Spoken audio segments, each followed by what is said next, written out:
বাঁধাকপির ঘন্ট তো অনেকভাবে খেয়েছেন, এইভাবে একবার বানিয়ে খেয়ে দেখুন, লোভ সামলাতে পারবেন না, বারবার বানাতে হবে। নমস্কার বন্ধুরা, আজকের রেসিপি বাঁধাকপির ঘন্ট নিরামিষ। নিরামিষ দিনে এই রেসিপিটা বানালে ভাত রুটির সঙ্গে জাস্ট অসাধারণ লাগবে। আর একটা রুটির জায়গায় দুটো রুটি খাবে আর ভাত এক মুঠ বেশি লাগবে। তো চলুন ঝটপট করে দেখে নেওয়া যাক কী করে বানিয়েছি বাঁধাকপির এই নিরামিষ ঘন্ট। তো প্রথমে এখানে আমি একটা বাঁধাকপি নিয়েছি। বাঁধাকপির ওয়েট আছে 400 গ্রাম। বাঁধাকপিটাকে এখন জল দিয়ে ভালো করে ধুয়ে নিতে হবে। বাঁধাকপিটাকে কেটে নেওয়ার আগে বাঁধাকপিটাকে ধুলে তাহলে কিন্তু বাঁধাকপি রান্নার সময় খুব একটা বেশি জল বের হয় না।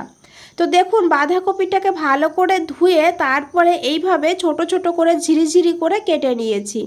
তো এইভাবে বন্ধুরা বাঁধাকপিটাকে কেটে নিতে হবে। আর এদিকে দেখুন আমি নিয়েছি 1 চামচ গোবিন্দভোগ চাল। গোবিন্দভোগ চাল নিলে টেস্টটা দারুণ হবে। তারপরে নিয়েছি 1.5 চামচ ছোলার ডাল। ডালটা দিলে একদম বড়ির টেস্ট পাবেন এই রেসিপিতে। তারপরে দিয়ে দেবো এখানে জল। জলটা দিয়ে চাল আর ডালটাকে খুব ভালো করে ধুয়ে নিতে হবে। এইভাবে ভালো করে চাল আর ডালটাকে ধুয়ে ভিজিয়ে রাখতে হবে। 30 মিনিটের জন্য ভিজালেও হবে, না হলে হাতের সময় থাকলে 1 ঘন্টার জন্য ভিজিয়ে দেবেন। এদিকে একটা কড়াইতে দিয়েছি কেটে রাখা বাঁধাকপি, আর দিয়েছি 1/4 চামচ লবণ, আর দিয়েছি অল্প করে একটু হলুদের গুঁড়ো। এখানে কিন্তু কোনো জলের ব্যবহার করব না, আর তাছাড়া কোনো কিন্তু তেলও কড়াইতে দেব না। শুধু বাঁধাকপিটাকে দিয়ে লবণ হলুদ দিয়ে বাঁধাকপিটাকে 5 মিনিট মতন ভাপিয়ে নেব। এইভাবে ভাপিয়ে রান্না করলে বাঁধাকপির পুষ্টিগুণ নষ্ট হবে না, আর বাঁধাকপির যে একটা গন্ধ থাকে সেই গন্ধটাও কিন্তু থাকবে না, আর খেতে দারুণ হবে। তো 5 মিনিটের জন্য লো ফ্লেম করে ঢাকা দিয়ে দিয়েছিলাম। 5 মিনিট পর ঢাকনাটা খুলে নিয়েছি, আর এখন বাঁধাকপিটাকে তুলে নেব। তুলে নিয়ে কড়াইটা আমি পরিষ্কার করে নিয়েছি। আর এই কড়াইতে একটা ভাজা মশলা বানাবো। নিয়েছি 1/2 চামচ গোটা ধনিয়া, 1/2 চামচ গোটা জিরা, আর দিয়েছি এখানে ছোট একটা এলাচ। গ্যাসের ফ্লেমটা লোতে রেখে এই মশলাটাকে 15 সেকেন্ড মতন ভাজতে হবে। খুব বেশি ভেজে লাল করে ফেলবো না, জাস্ট হালকা করে একটু ভেজে নেব। তো এইভাবে দেখুন ভেজে নিয়েছি, আর সুন্দর একটা ভাজা মশলার গন্ধও বেরিয়ে গেছে। এখন এই মশলাটাকে নামিয়ে ঠান্ডা করে নিতে হবে। এই কড়াইতেই দিয়ে দেব 2 চামচ সরষের তেল। রান্নাটা আমি সরষের তেলেই করেছি, সাদা তেলেও করা যাবে, খুব বেশি তেলেরও প্রয়োজন হয় না এই রান্নাতে। তারপরে দিয়েছি 1/2 চামচ পাঁচফোড়ন, একটা শুকনো লঙ্কা, আর একটা তেজপাতা। ফোড়নটাকে একটু ভেজে নিয়ে দিয়ে দিতে হবে আলু। এখানে আমি ছোট সাইজের 2টো আলু নিয়েছি। আলুটা দিলে খেতে কিন্তু দারুণ হবে। আলুটাকে দিয়ে দিয়েছি, আর আলুটাকে দিয়ে এইভাবে ভালো করে মিশিয়ে নিতে হবে।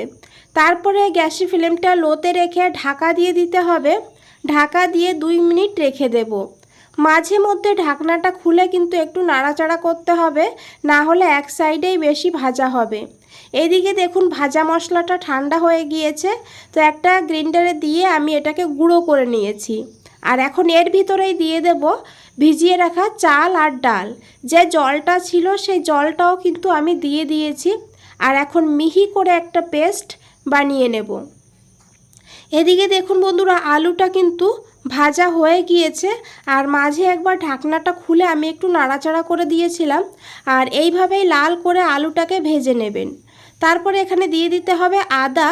এখানে 1 ইঞ্চি আদা গ্রেট করে নিয়েছি, আপনারা চাইলে আদার পেস্টও কিন্তু দিতে পারেন। তারপরে দিয়েছি এখানে অল্প করে একটু হিং। হিং দিলে নিরামিষ রান্নাতে ফ্লেভার খুব ভালো হয়।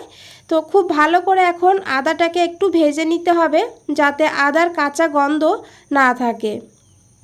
তারপরে এখানে দিয়ে দিতে হবে টমেটো। এখানে ছোটো সাইজের একটা টমেটো এইভাবে লম্বা লম্বা করে কেটে নিয়েছি।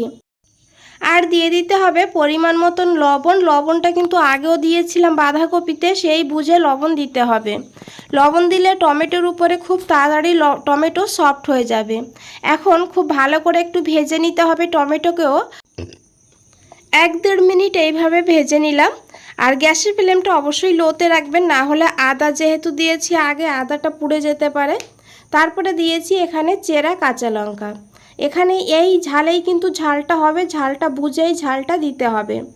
কাঁচা লঙ্কা দিয়েও খুব ভালো করে একটু মিশিয়ে নেব। তারপরে এখানে দিয়ে দেব হাফ চামচ হলুদের গুঁড়ো, আর দিয়ে দেবো এখানে হাফ চামচ কাশ্মীরি লঙ্কার গুঁড়ো। কালারটা ভালো হবে, ঝাল হবে না। এখন খুব ভালো করে একবার মিশিয়ে নেব। তো দেখুন এইভাবে মিশাতে মিশাতে গুঁড়ো মশলাগুলো একটু ভাজাও হয়ে গিয়েছে। আর এখন এখানে দিয়ে দিতে হবে বেটে রাখা ভাজা মশলা আর চাল আর ডাল। জারটা ধুয়ে অল্প করে একটু জলও অ্যাড করে দেব, কারণ জারের গায়ে অনেকটা মশলা লেগে আছে। এখন খুব ভালো করে মিশিয়ে নিতে হবে। আর ভাজা মশলা তো আগের থেকে ভাজাই আছে, আর চাল আর ডালটাকে এইভাবে একটু ভেজে নিতে হবে। আর এই ভাজা মশলা দেওয়ার কারণে এর গন্ধটা কিন্তু খুব ভালো হয় আর খেতেও খুবই ভালো হয়। তো দেখুন যেহেতু চাল ডাল দুটোই দেওয়া আছে এখানে, তাই খুব তাড়াতাড়ি ঘন হয়ে যাবে। সেই কারণে এখানে অল্প অল্প গরম জল দিয়ে এইভাবে মশলাটাকে খুব ভালো করে কষিয়ে নিতে হবে। এইভাবে চাল আর ডালটাকে খুব ভালো করে একটু কষিয়ে নিলে তাহলে কিন্তু এর টেস্টটা দারুণ হবে। তো দেখুন খুব ভালো করে এখানে কষিয়ে নিয়েছি। এখন এখানে দিয়ে দিতে হবে ভাপিয়ে রাখা বাঁধাকপিগুলো। বাঁধাকপি দিয়ে মশলার সঙ্গে খুব ভালো করে মিশিয়ে নিতে হবে। বন্ধুরা রেসিপিটা ভালো লাগলে অবশ্যই একটা লাইক করে দেবেন, শেয়ার করে দেবেন, আর কমেন্ট করে অবশ্যই জানাবেন আপনাদের কেমন লেগেছে।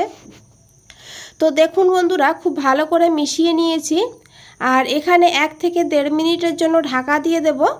আর 1.5 মিনিট পর ঢাকনাটা খুলে নিয়েছি।